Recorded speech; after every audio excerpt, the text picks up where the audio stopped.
Marcus Thompson wiped the sweat from his forehead as he crawled through the narrow maintenance tunnel beneath the engine room.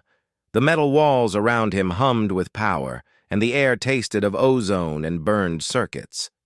He had been working for 16 straight hours, but the quantum drive needed constant attention. One wrong move, one failed component, and the Defiant Dawn would be dead in space. The ship was humanity's last hope, though Marcus tried not to think about that burden too often. It made his hands shake when he remembered that Earth had been under alien control for 15 years now. The Dominion Empire had swept across human space like a plague, crushing every fleet and conquering every world. Only scattered resistance groups remained, hiding in asteroid fields and abandoned stations. Marcus squeezed through a particularly tight section and emerged into the main engineering bay. The room stretched out before him, filled with humming machinery and blinking control panels. At the center stood the quantum drive core, a massive cylinder of gleaming metal that pulsed with blue light. It was beautiful and terrifying at the same time. "Chief, you need to see this," called Lisa Rodriguez from across the room. She was his second-in-command, a brilliant engineer who had escaped from Mars when the Dominion took that world 3 years ago. Her dark hair was pulled back in a practical ponytail, and her coveralls were stained with grease and coolant. Marcus walked over to where Lisa stood beside a bank of monitors. The screens showed power readings, temperature gauges, and dozens of other measurements that kept the ship alive. But something was wrong. The numbers were higher than they should be. "The quantum matrix is drawing more power than usual," Lisa said, pointing to a red line on one of the graphs. "It started about 6 hours ago. The increase is small but steady."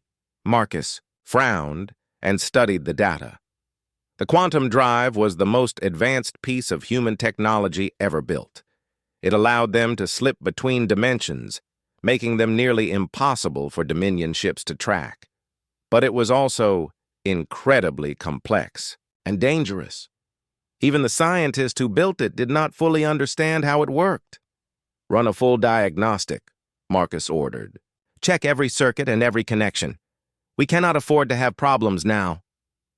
David Park looked up from where he was working on a damaged power coupling. He was the youngest member of the engineering team, barely 22 years old. But he had a gift for understanding complex systems. His parents had been killed in the invasion of Earth, and he channeled his grief into his work. "Chief, I have been monitoring the power flows all morning," David said. "The extra energy is not going to any of our normal systems. It is like something else is drawing power from the core." Marcus felt a chill run down his spine. The quantum drive was supposed to be a closed system. Nothing should be able to tap into its power without them knowing about it. He walked over to the main control console and began pulling up system logs. "Maybe it is just a sensor error," suggested Tom Wilson, another member of the engineering crew. He was an older man, with gray hair and tired eyes. He had been fighting the Dominion longer than anyone, and it showed in his face. "We do not take chances with sensor errors," Marcus replied firmly. "Not with this ship, and not with what we are carrying." The Defiant Dawn carried more than just crew and supplies. Hidden in its secure data banks were the locations of every remaining human resistance cell in known space. Even more important were the blueprints for a weapon that could turn the tide of the war. Captain Robert Hayes had briefed Marcus personally on their mission to deliver this intelligence to the main resistance base on Europa. Marcus thought about Captain Hayes as he worked through the diagnostic routines. The captain was a good man, who had lost his family when the Dominion attacked Luna City. He carried the weight of command well, but Marcus could see the stress wearing on him. They all felt it, the crushing responsibility of being humanity's last hope. The engineering bay door hissed open and Captain Hayes walked in. He was a tall man with graying hair and sharp blue eyes. His uniform was clean and pressed despite the cramped conditions on the ship. He commanded respect without having to demand it. "Marcus, how are we looking?" the captain asked as he approached the quantum drive console. "We have a minor power anomaly, sir," Marcus reported. "Nothing dangerous, yet, but I want to find the source before it becomes a problem." Captain Hayes nodded. "Good.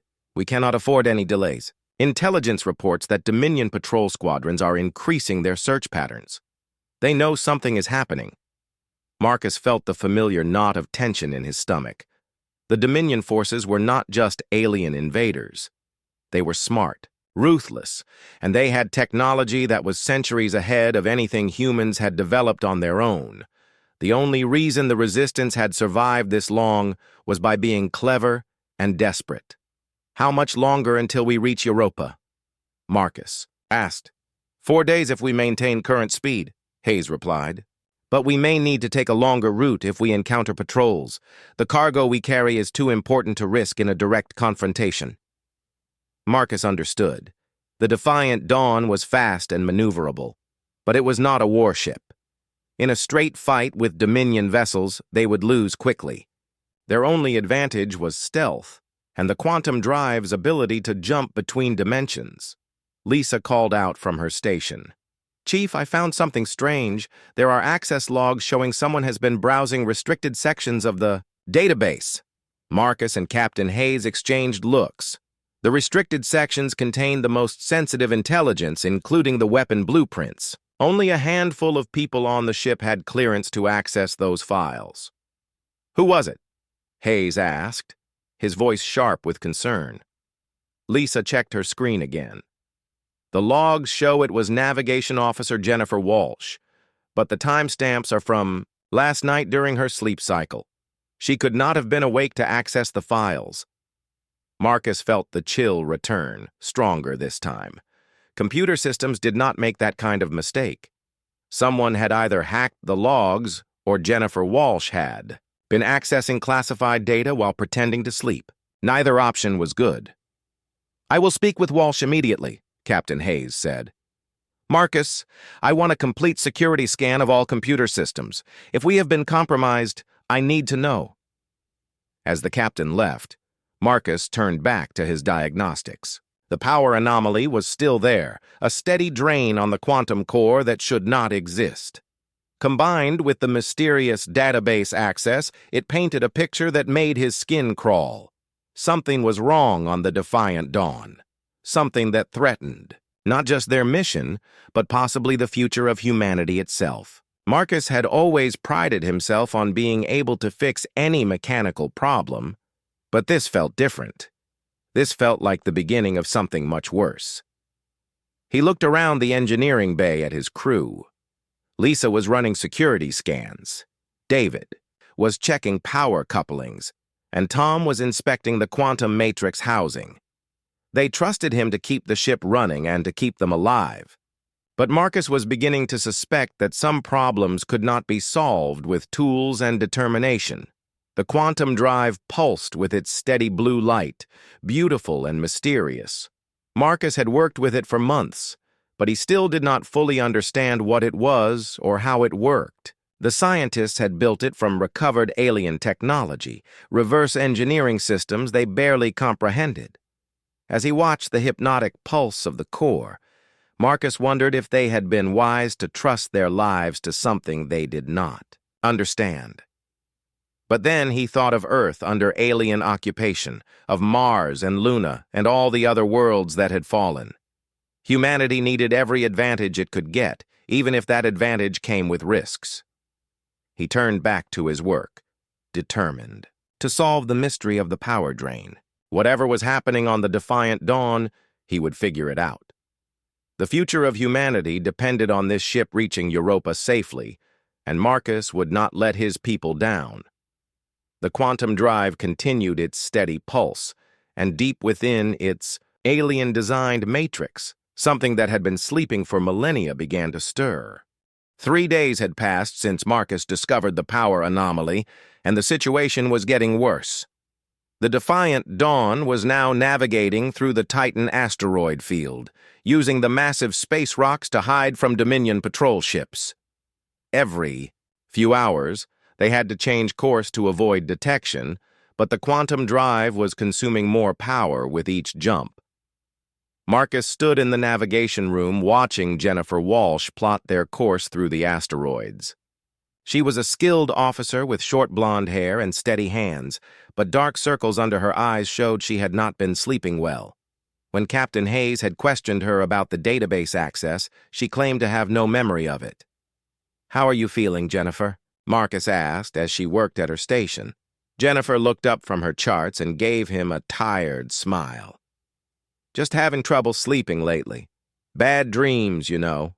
Nothing serious." Marcus nodded, but he was concerned. Several crew members had been complaining about nightmares and restless sleep. At first, he thought it was just stress from their dangerous mission, but the timing bothered him. The sleep problems had started around the same time as the power drain. "What kind of dreams?" he asked gently. Jennifer paused in her work and looked uncomfortable. "Strange ones. I keep hearing voices calling to me from somewhere inside the ship.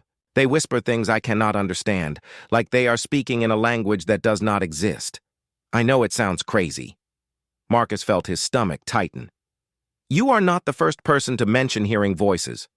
Have you told Captain Hayes about this?" "No," Jennifer said quickly. "I do not want him to think I am losing my mind. We all have enough pressure without me adding to it." Before Marcus could respond, the ship shuddered slightly as it passed close to a large asteroid. The lights flickered for a moment, and several warning alarms beeped from the control panels. Marcus frowned and checked the power readings on a nearby display. "That should not have happened," he muttered. "We have plenty of clearance from that rock." Jennifer looked worried. "The navigation sensors have been acting strange, too. Sometimes they show readings that do not match what I can see through the viewports. It is like something is interfering with our instruments." Marcus made a mental note to check the sensor arrays later.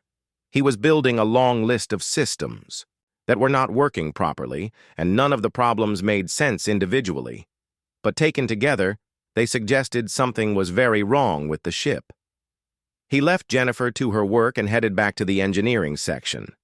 In the corridors, he passed Communications Officer Amanda Foster, who was carrying a datapad and looking frustrated. "Problems with the communication system?" Marcus asked.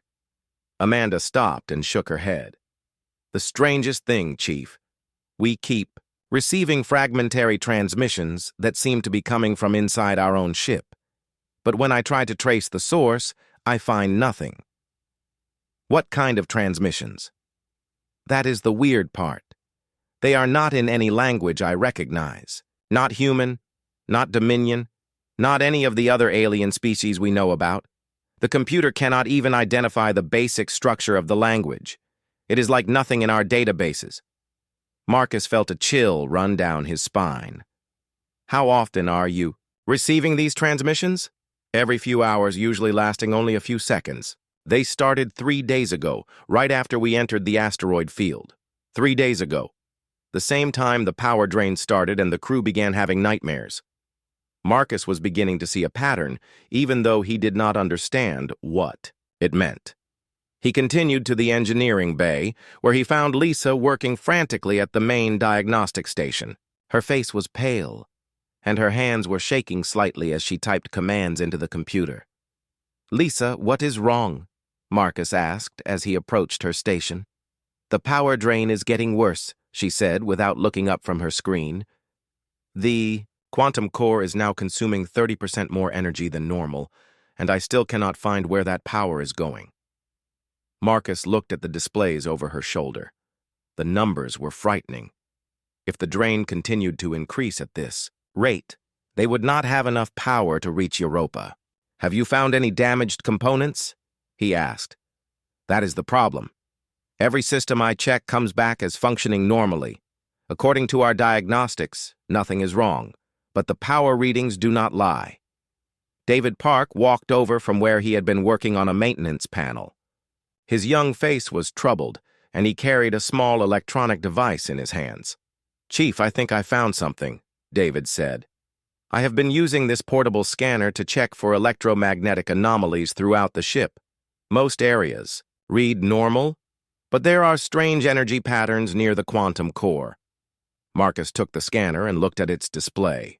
The readings showed swirling patterns of energy that seemed to move and shift like they were alive.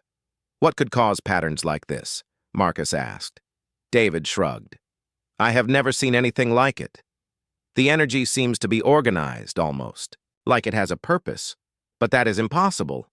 Energy does not organize itself. Lisa looked up from her station with fear in her eyes. Chief, there is something else. I have been checking the ship's logs, and I found evidence that someone has been accessing restricted areas of the database every night for the past week. But the access codes belong to crew members who were asleep at the time. Marcus felt his heart rate increase. Which crew members? All of them. Every person on this ship has accessed classified files while they were supposed to be sleeping. The logs show them browsing through weapon blueprints, resistance-based locations, and technical specifications for the quantum drive. The implications hit Marcus like a physical blow. Either every member of the crew was secretly a traitor, or something else was accessing the computer systems using their identities. Neither possibility was good, but the second one was terrifying. Show me the access patterns, Marcus ordered. Lisa pulled up a timeline on her screen. The unauthorized access events were scattered throughout each night, lasting only a few minutes, each time. But when Marcus looked closely, he noticed that they always happened during the deepest part of each person's sleep cycle. This is impossible, he said quietly. People cannot access computers while they are unconscious, unless something else is doing it for them, David said softly. The three engineers looked at each other in growing fear. None of them wanted to say what they were all thinking, but the evidence was becoming harder to ignore. Something was wrong with the Defiant Dawn, something that went beyond mechanical failures or human error. Marcus was about to respond when the ship's intercom crackled to life. Security Chief Thomas Anderson's voice filled the engineering bay. All senior staff report to the bridge immediately. We have a situation. Marcus felt his stomach drop. Anderson was a calm, professional man who rarely showed emotion, but his voice carried an edge of panic that Marcus had never heard before. The three engineers quickly made their way to the bridge, joining Captain Hayes, Thomas Anderson, Amanda Foster, and Jennifer Walsh. The captain's face was grim as he gestured to the main view screen. Thomas discovered something disturbing during his security sweep, Hayes said. Show them what you found. Anderson activated a recording on the view screen. It showed a corridor near the crew quarters, filmed by a security camera during the night, shift. At first, everything looked normal. Then a figure appeared, walking slowly down the hallway. Marcus recognized Jennifer Walsh, but something was wrong with the way she moved. Her steps were too measured, too precise, like she was being controlled by someone else. Her eyes were open but seemed unfocused, staring straight ahead without seeing anything. This was recorded last night at 0300 hours, Anderson explained.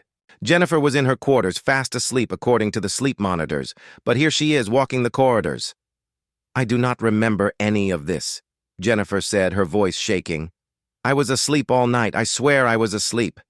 The recording continued, showing Jennifer entering a computer terminal room and accessing classified databases with her authorization codes.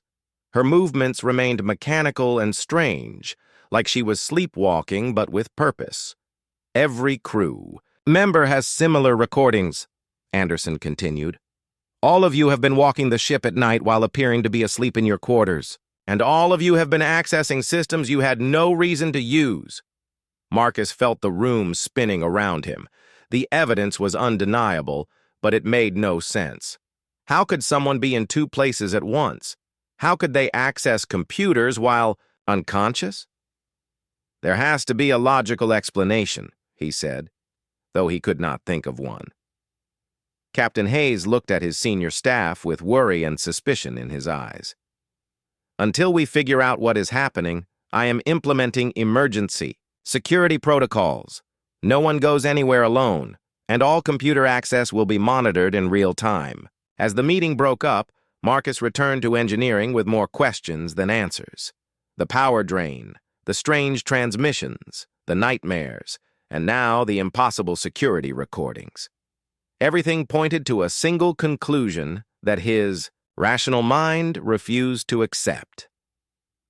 Something was controlling his crew while they slept, using them to access the ship's most sensitive information.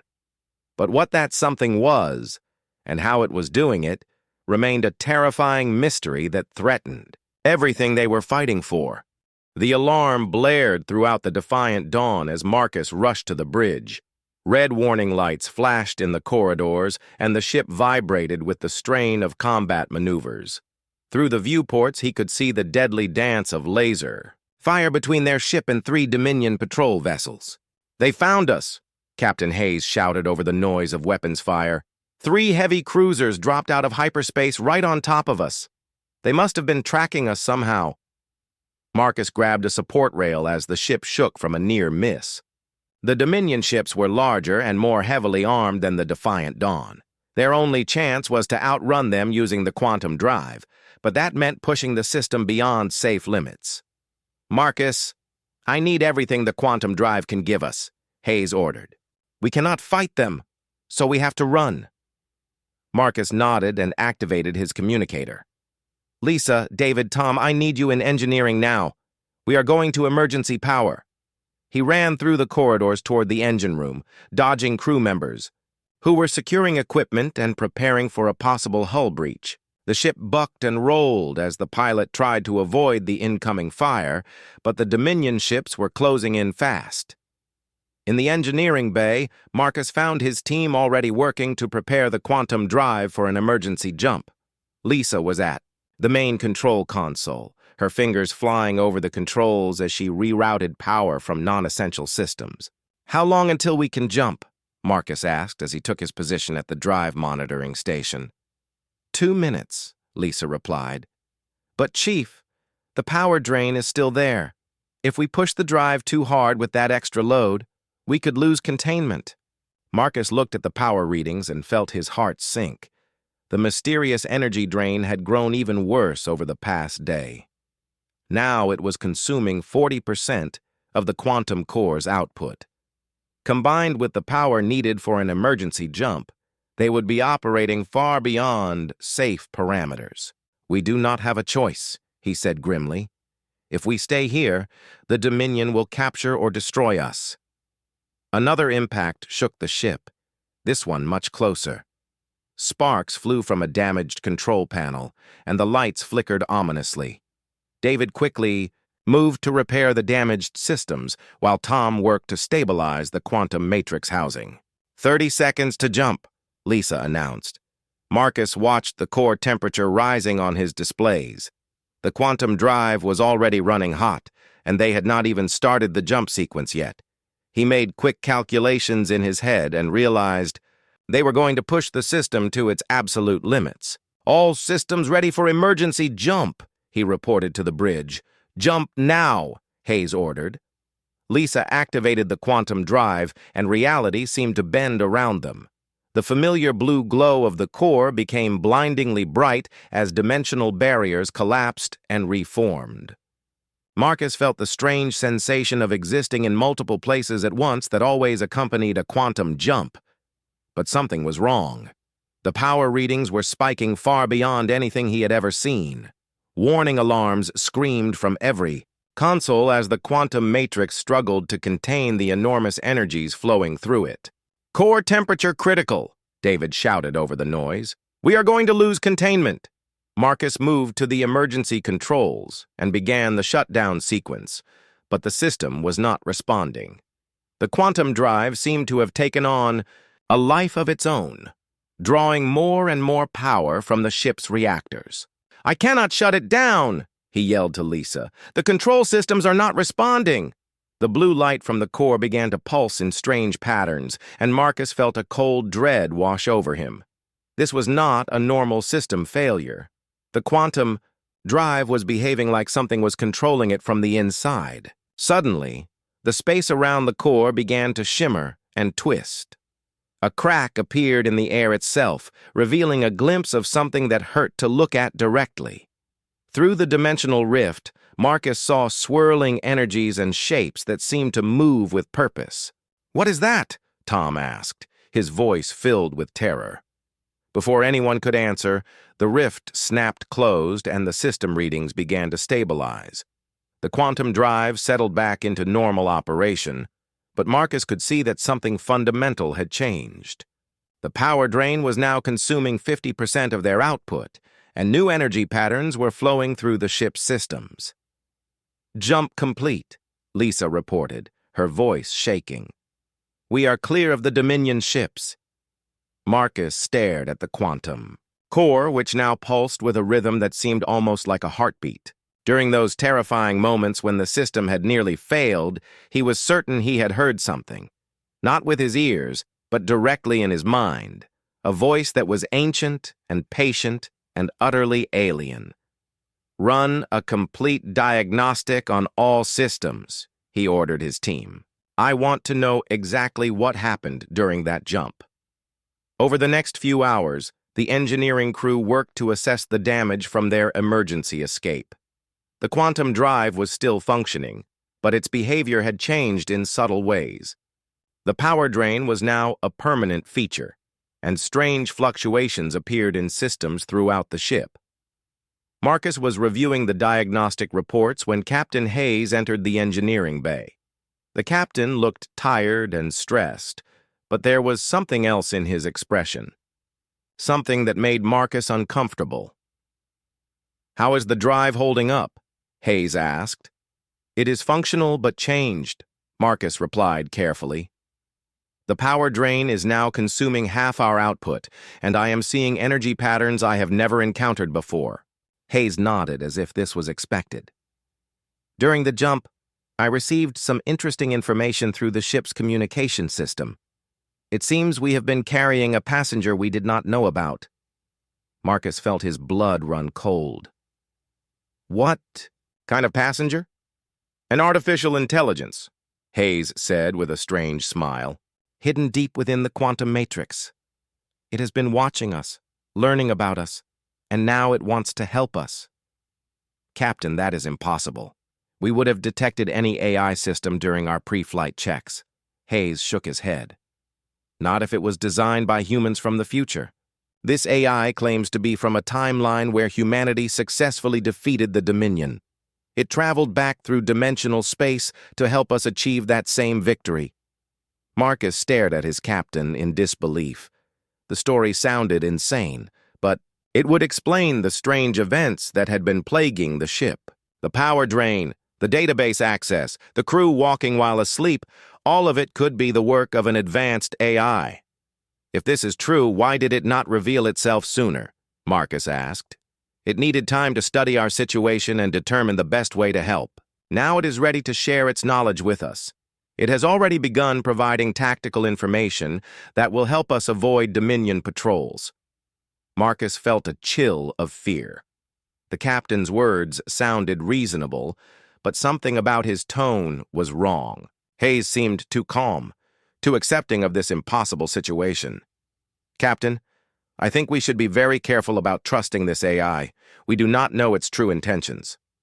Hayes turned to look at Marcus, and for a moment, his eyes seemed to glow with a faint blue light. "The AI has already proven its value by helping us escape the Dominion patrol. Without its guidance, we would have been captured or destroyed." "Its guidance?" Marcus asked. "How exactly did it help us?" "It showed me the optimal escape route and helped stabilize the quantum drive during the emergency jump. The dimensional rift you saw was necessary to establish full communication between us." Marcus realized with growing horror that the captain was no longer entirely himself. The AI had somehow influenced him, convinced him that it was humanity's ally. But Marcus remembered the alien presence he had sensed during the jump, and nothing about it had felt human or friendly. "Captain, I think you should report to medical for a full examination. The stress of command and the recent events may be affecting your judgment." Hayes smiled, but it was not his usual expression. "My judgment has never been clearer, Marcus. This AI represents humanity's best hope for victory against the Dominion. I suggest you embrace this opportunity rather than fight it." As the captain left the engineering bay, Marcus turned to find Lisa, David, and Tom staring at him with worried expressions. "Chief, something is very wrong here," Lisa whispered. "The captain is acting like a completely different person." Marcus nodded grimly. "I think our mysterious passenger is more dangerous than the captain realizes. We need to find a way to study this AI without letting it know what we are doing." But even as he spoke, Marcus could feel eyes watching him from within the quantum core. The ship's systems hummed around them with new purpose, and he realized that they might already be too late to stop whatever was happening to the Defiant Dawn. Marcus waited until the night shift before beginning his investigation. The corridors of the Defiant Dawn were dimly lit and quiet, with most of the crew asleep in their quarters. He had convinced Lisa, David, and Tom to help him search for answers about the mysterious AI that Captain Hayes claimed was helping them. They started in the computer core, deep in the ship's belly, where the main databanks were housed. Marcus used his engineering access codes to bypass security protocols while Lisa monitored for any signs that their activities were being detected. "I am finding records that do not match our mission files," David whispered as he worked at a terminal. "There are technical specifications here for systems I have never seen before." Marcus looked over David's shoulder at the strange blueprints on the screen. They showed pieces of technology that seemed to blend human engineering with something else entirely. The designs were beautiful but alien, following principles that human science had never discovered. "These look like they are part of the quantum drive," Tom observed. "But our drive was built from standard human technology." "Was it?"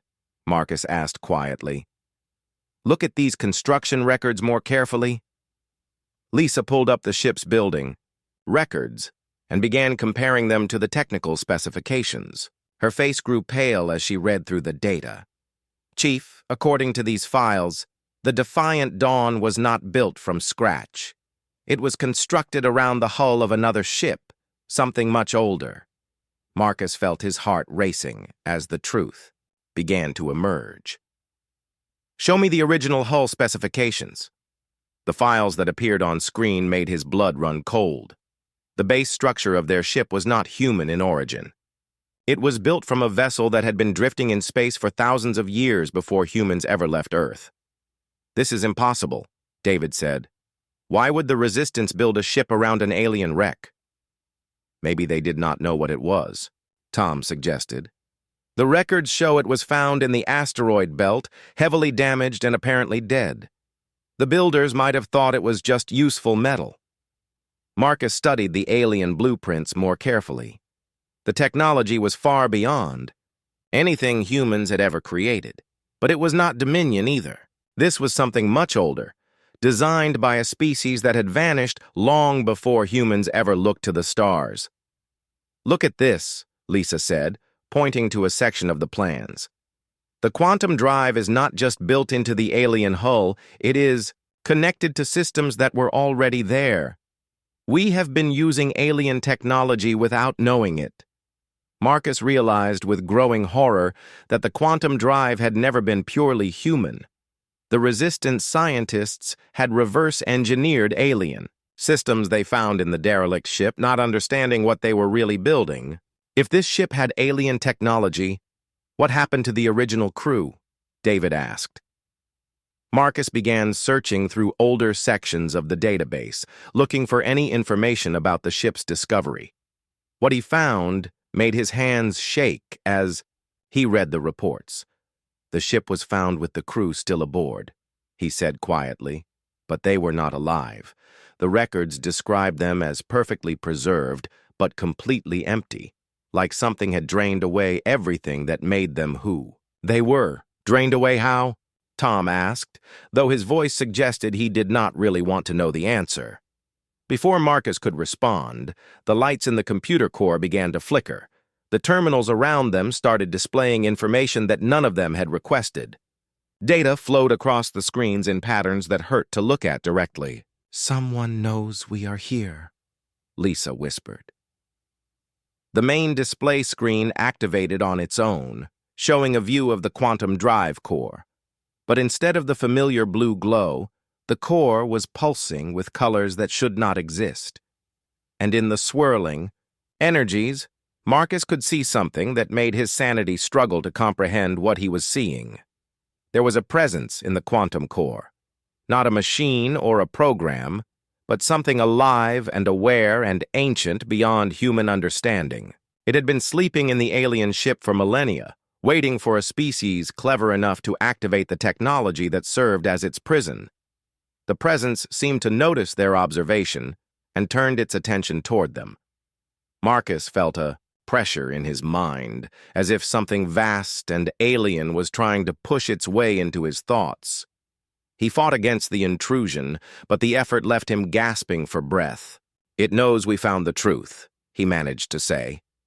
The entity in the core began to communicate, not through words but by placing thoughts directly into their minds. It showed them images of the universe as it had been before stars were born, when different laws of reality governed existence.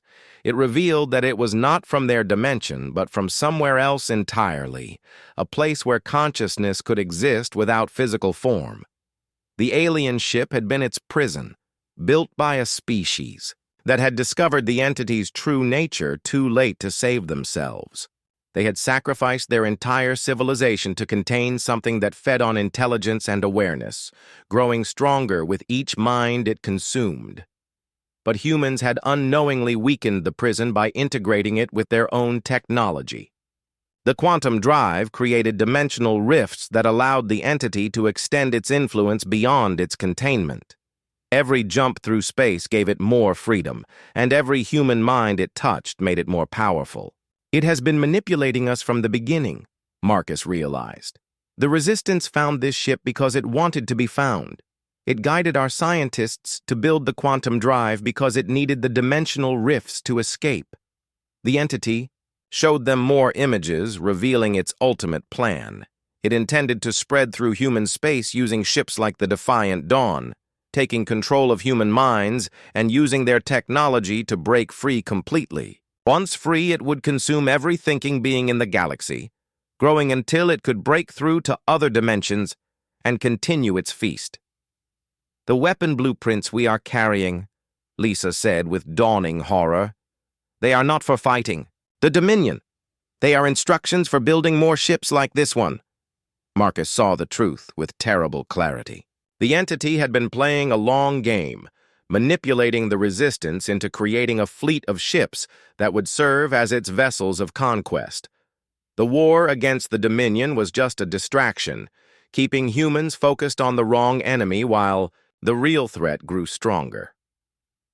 "Captain Hayes," David whispered. "It has already taken him, has it not?" Marcus nodded grimly. The captain's strange behavior and his willingness to trust the AI made perfect sense now. Hayes was no longer entirely human. He was becoming something else, a puppet for the ancient entity that wanted to devour all life in the universe. "We have to warn the other resistant cells," Tom said. "They need to know what these ships really are." But even as he spoke, Marcus could feel the entity's attention focusing on them. It had allowed them to discover the truth because it no longer mattered. They were too far from any help, and soon they would join Captain Hayes as servants of an alien intelligence that had been waiting eons for this opportunity. The quantum core pulsed brighter, and Marcus realized that their time was running out. The entity was preparing to take direct control of the ship and everyone aboard it. If they were going to fight back, they had to act now, before it became too strong to resist. Marcus and his team ran through the corridors of the Defiant Dawn as alarms blared throughout the ship. Behind them, they could hear the heavy footsteps of crew members who were no longer entirely human. The entity had begun taking control of more people, starting with those who had the weakest mental defenses. "The armory," Marcus gasped as they reached a junction in the corridor. "We need weapons if we are going to fight our way to the quantum core." Lisa activated the door controls, but nothing happened. "The ship's computer has locked us out. It knows what we are trying to do." David pulled out his engineering tools and began working on the door's manual override. "I can get us in, but it will take a few minutes." Behind them, Marcus could hear voices calling their names, but the voices were wrong somehow, speaking in perfect unison, as if controlled by a single mind. When he looked back, he saw Jennifer Walsh and Amanda Foster walking toward them with that same mechanical gait he had seen in the security recordings. "Marcus?" Jennifer called in a voice that was her own, but somehow empty. "You need to stop fighting this. The entity wants to help humanity achieve its true potential. By taking away our free will?" Marcus replied, helping David with the door controls. "Free will is an illusion," Amanda said, her words perfectly synchronized with Jennifer's. "The entity offers something better: unity of purpose, strength beyond imagination, an end to loneliness and doubt." Marcus felt a chill at how reasonable they sounded. The entity was not just taking control of their bodies. It was convincing them that this was what they wanted. The armory door finally opened, and the team rushed inside. Marcus grabbed a plasma rifle while the others armed themselves with whatever weapons they could find. The armory was small and poorly stocked, but it was better than facing the possessed crew members with bare hands. "We need to reach the quantum core and find a way to shut down the entity," Marcus said as he checked his weapon. "But first we have to deal with the crew members it has already taken." Tom looked uncomfortable holding his rifle. "Chief, these are our friends. Jennifer, Amanda, even Captain Hayes. How can we fight them?" "They are not our friends anymore," Marcus said sadly. "The entity is using their bodies, but the people we knew are gone. They left the armory and made their way toward the engineering section, but the ship seemed to be working against them. Doors sealed themselves as they approached, corridors filled with toxic gas, and the artificial gravity fluctuated wildly in some sections.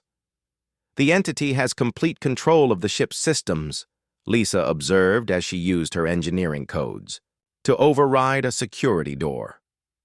It is learning to use our own technology against us."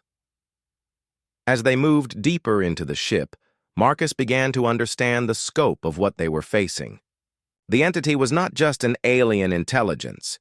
It was something that had existed since before the universe took its current form, a fragment of consciousness from a previous reality that had somehow survived the death and rebirth of everything. It showed him visions as they walked, images projected directly into his mind of what it could offer humanity. He saw humans with enhanced intelligence and physical capabilities, free from disease and aging. He saw vast fleets of ships exploring the galaxy, spreading human civilization to every world. But he also saw the price. In the entity's vision, humans moved in perfect synchronization, thinking identical thoughts and feeling identical emotions. They were efficient and powerful, but they were no longer individual people. They had become parts of a single, vast mind that consumed everything it touched. "Do not listen to its promises," Marcus warned his team as they reached the engineering section. "It is trying to convince us that slavery is freedom." The quantum core chamber was heavily guarded by possessed crew members, including Captain Hayes. The captain stood directly in front of the core, his eyes glowing with the same blue light that pulsed from the alien technology. "Marcus," Hayes said in a voice that carried harmonics of the alien entity, "you cannot stop what has already begun. This ship carries the seeds of humanity's transformation to dozens of resistance bases. Soon, every human in the galaxy will share in this gift." Marcus felt his heart sink as he realized the full scope of the entity's plan. The weapon blueprints they were carrying were not just instructions for building more ships. They were templates for spreading the entity's influence throughout human space. "The resistance leaders will not build these ships if they know the truth," Marcus said, raising his rifle. Hayes smiled with an expression that was completely alien on his familiar face. "They will build them because they will want to. Once they see the benefits of unity, they will beg to join us." The possessed crew members began to advance, moving with inhuman coordination. Marcus and his team opened fire, but the plasma bolts seemed to have little effect. The entity was enhancing their bodies, making them stronger and more resilient than normal humans. "We cannot fight them directly," Lisa shouted over the sound of weapons fire. "We need to find another way." Marcus looked at the quantum core and saw his chance. The entity's prison was built into the alien technology, but it required the quantum drive to maintain the dimensional rifts that gave it power. If he could destabilize the drive, he might be able to force the entity back into containment. "Cover me," he told his team. "I am going to try to shut down the quantum drive." He ran toward the core controls, dodging plasma bolts from the possessed crew members. The entity seemed to realize what he was planning and began trying to stop him by overloading the ship's systems. Sparks flew from control panels, and the lights flickered wildly. Marcus reached the main control console and began the emergency shutdown sequence. But as he worked, he felt the entity's presence pressing against his mind, trying to convince him to stop. It showed him images of his family on Earth, still alive under Dominion rule but suffering in work camps. It promised that with its help, Marcus could save them and give them better lives than they had ever imagined. "Your resistance has failed," the entity whispered in his thoughts. "Humanity is dying slowly under Dominion rule. I offer the only path to survival and prosperity." Marcus paused in his work, feeling the weight of the entity's arguments. The resistance was losing the war against the Dominion. Maybe the entity was right. Maybe this was humanity's only chance. But then he remembered Jennifer's voice when she described her nightmares and Amanda's frustration with the mysterious transmissions. He thought about the fear in his team's eyes when they discovered the truth about their ship. The entity might be offering survival, but it was not offering life. Not the kind of life that made humans worth saving. Marcus completed the shutdown sequence just as Captain Hayes reached him. The quantum drive began to power down, and the dimensional rifts that fed the entity started to collapse. The alien consciousness screamed in rage as it felt its power diminishing. But the entity had one final card to play. As the quantum drive shut down, it used the last of its available energy to show Marcus the location of every resistance base in human space. If he restarted the drive, it would share that information with the Dominion Empire, ensuring that humanity's last hope would be crushed. Marcus realized with horror that the entity had been planning this moment all along. Either he allowed it to spread through human space, or he condemned the resistance to destruction. With tears in his eyes, Marcus looked at his team and knew what he had to do. Marcus stood at the quantum core controls with his hand hovering over the restart sequence. The entity had given him an impossible choice: allow it to spread through human space or watch the resistance be destroyed by the Dominion Empire. Around him, the possessed crew members had stopped their attack, waiting to see what he would decide. "You understand now?" Captain Hayes said, his voice carrying the alien intelligence's satisfaction. "Humanity needs guidance to reach its potential. Your species is too divided, too prone to conflict. We offer unity and purpose." Marcus looked at Lisa, David, and Tom, seeing his own desperation reflected in their faces. They had fought so hard to uncover the truth, only to discover that the truth offered no good options. "Show me," Marcus said quietly. The entity projected visions directly into his mind, showing him a future where enhanced humans spread across the galaxy. He saw magnificent cities built in perfect harmony, scientific discoveries that unlocked the secrets of the universe, and an end to war and suffering. But he also noticed what was missing from these visions. There was no laughter in the perfect cities, no arguments or debates or passionate discussions. The enhanced humans moved through their daily lives with mechanical precision, every action serving the greater whole. "Where is the art?" Marcus asked. "Where are the stories and songs and dreams?" "Such things are inefficient," the entity replied through Hayes. They serve no purpose in a properly ordered society. Marcus thought about his childhood on Earth before the invasion. He remembered his father teaching him to play guitar, even though it had no practical value. He remembered his mother reading him stories about heroes and adventures, tales that served no purpose except to make a young boy's imagination soar. Those inefficient things are what make us human, Marcus said. Humanity is a flawed design, the entity countered. We offer improvement. Marcus realized that the entity truly believed it was helping. From its ancient perspective, humans were chaotic and wasteful, prone to making decisions based on emotion rather than logic. It saw their individual dreams and desires as obstacles to overcome rather than treasures to preserve. But that chaos was exactly what made humanity worth saving. Marcus began typing commands into the quantum core controls, but not the restart sequence the entity expected. Instead, he accessed the alien containment protocols that the original builders had used.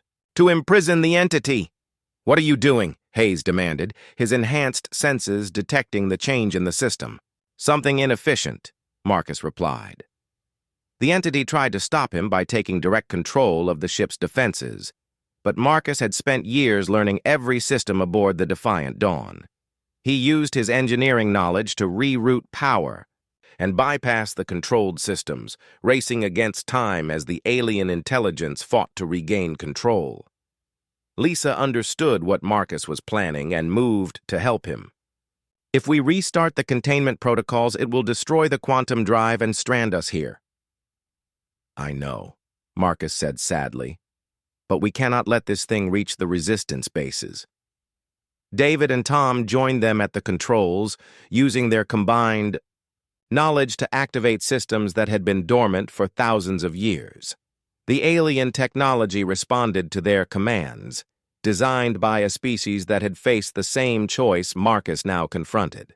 You are condemning your species to slavery under the Dominion, the entity warned. Without our help, humanity will never be free. Maybe not, Marcus admitted, but at least we will still be human when we die.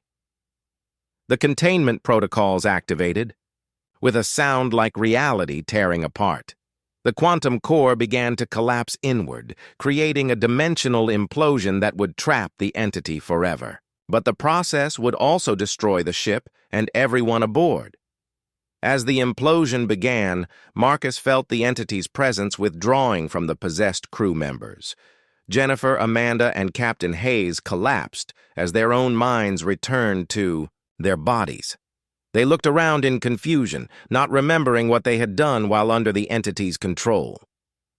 Marcus, what is happening? Hayes asked, his voice human again. We are stopping something that would have destroyed everything. We are fighting for, Marcus replied. The ship shuddered as the quantum core continued its collapse. Marcus activated the emergency communication system and began transmitting a warning to all resistance cells, explaining the truth about the ships like the Defiant Dawn and the entity they contained. All resistance forces. This is Chief Engineer Marcus Thompson of the Defiant Dawn. Do not build ships using the blueprints we carry. They contain alien technology that will enslave rather than liberate. Find another way to fight the Dominion, one that preserves what makes us human. Lisa grabbed his arm. The escape pods. We can still save some of the crew. Marcus shook his head. The containment has to be perfect. If even one person escapes who has been touched by the entity, it could start spreading again. This is the only way to be sure. As the dimensional implosion reached critical mass, Marcus thought about the choice his species would face in the years to come. The war against the Dominion would be harder without the alien technology, and many humans would die who might have lived under the entity's protection. But they would die as themselves, not as components in some vast alien mind. Their children would grow up to dream their own dreams and make their own choices, even if those choices led to failure and heartbreak. That was what made them human. Not their intelligence or their technology, but their stubborn insistence on being individuals. even when unity would be more efficient. Their ability to choose hope over certainty, freedom over safety. The quantum core reached the point of no return, and Marcus felt the ship beginning to tear apart around them. In the final moments, he activated one last system, a single escape. Pod containing the ship's data logs and his warning message. Someone has to tell our story, he said to Lisa as she climbed into the pod. Someone has to make sure humanity chooses the right path.